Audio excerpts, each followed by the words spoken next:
So I've got a quick demo just to cover those 3 different scenarios and have a look at some of the flows there as well. So we'll just go through, have a look at the automated flow first of all. So what we've got here is just the kind of the index page, if you like, for the flow. So what we can see is some details about what happens to the flow, what it does, when it was created, what connections it's using and who its owners are, and then what the run history was as well. So if we go in and edit this flow, we can see what we're doing here is we're looking for an item being created in SharePoint. And then what we're going to do is we're going to start an approval process. And then the end condition really is, depending on the approval or the rejection of the approval process, we're going to create a channel within a Microsoft team. So if we just get the SharePoint site there.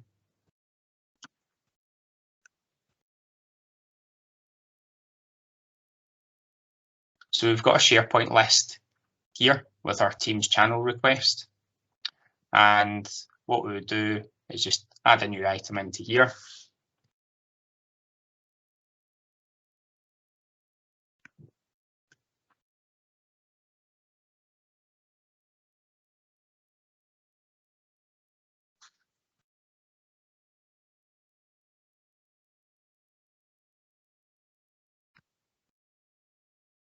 And just save that.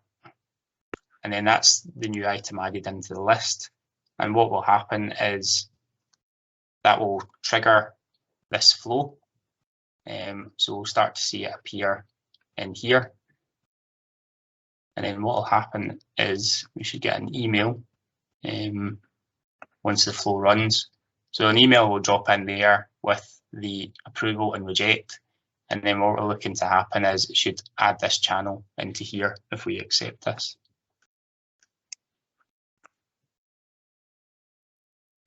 So we can see that it's running there. So it started 4 seconds ago and it's just running just now. And hopefully you should see in a wee second that we get an email dropped into the inbox. So there we go.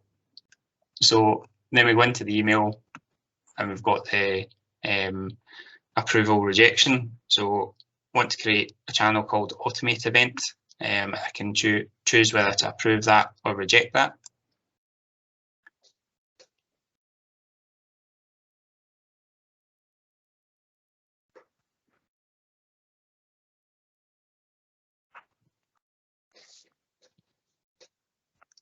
So we've got it approved. We'll just confirm that approval.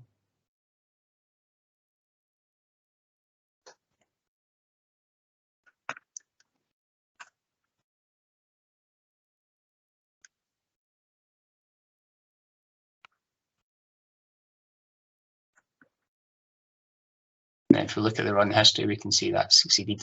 So if we go into here now, we can see in the project planning team, we now have one hidden channel. If we look at the hidden channel, we've got this new automate event.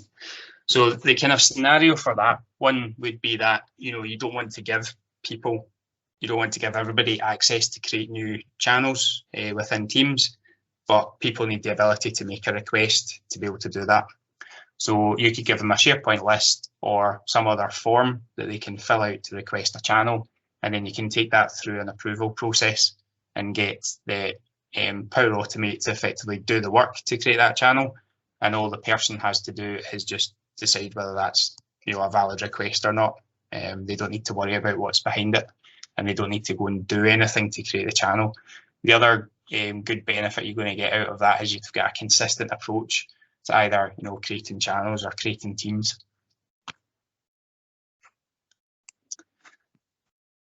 Okay, so that's an automated one. So you saw how that was triggered based off of me adding an item into a list. We've then got a scheduled one here. So we've got weekly event list, and again the same kind of index page. The connections, how it's ran in the past. If we go in and have a look at this, we can see that it starts with a recurrence. So if we look at the details there, we're saying that we want that to recur every week. And effectively what that's doing is this flow is targeted at the My Calendar within Outlook. And what it's doing is it's going round and it's looking every week at my calendar to see what events are there and to kind of wrap them up into one kind of summary email. So if we go and look at my email, we should see one that I'd ran previously in here where it's created a table and we've got the Power Automate event in there with the start and the end time, and that was in my calendar for today there as well. So when I ran that, obviously it's run every week, but when I ran that last week, that's what it had produced for me.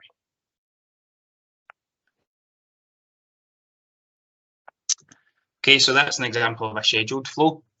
And then the last one we've got is an instant flow. Now, as I said, you can run them from mobile. They're really good from mobile. The others can be seen and kind of interacted with from mobile as well.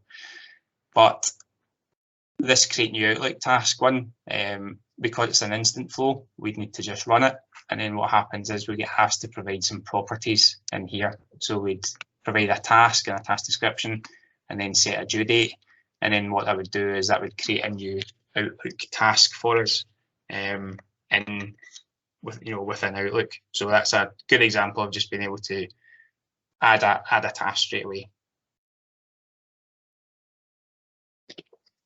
So that kind of covers the three main ways that you can trigger a flow.